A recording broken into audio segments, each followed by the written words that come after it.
Det første, jeg fik øje på i forhold til de 3 principper, det var deres enkelthed. På det tidspunkt, der studerede jeg psykologi.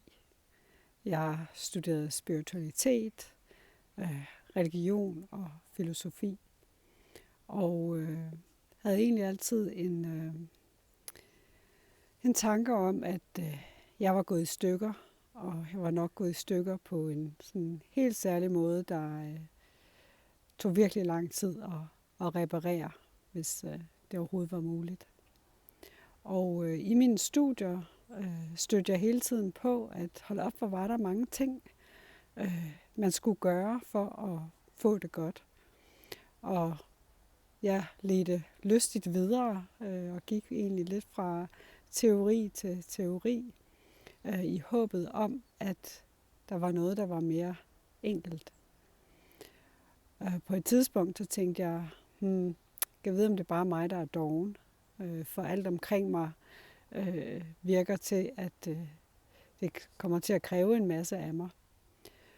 Og da jeg så fik fortalt om de 3 principper, så var det sådan en med det samme indsigt i forhold til, at jeg kunne bare mærke helt inde i, at jeg vidste. Jeg vidste, det var rigtigt. Og jeg vidste, at jeg havde ret.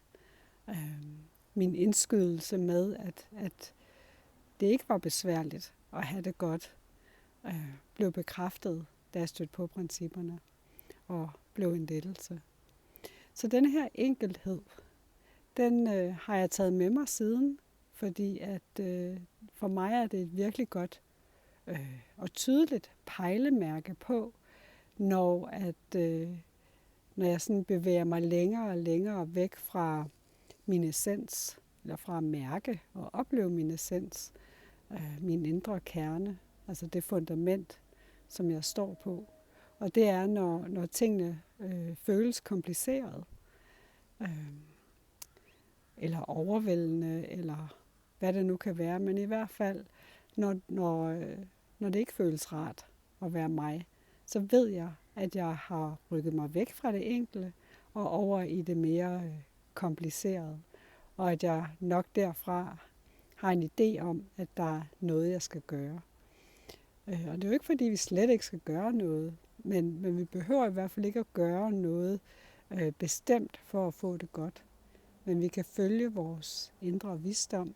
Vi kan følge det, der føles rigtigt for os lige der. Så mit spørgsmål, det er til dig. Det er, hvordan ved du, når du har rykket dig væk fra din indre kerne eller dit fundament? For mig er det forskellen på enkelhed og når det er kompliceret.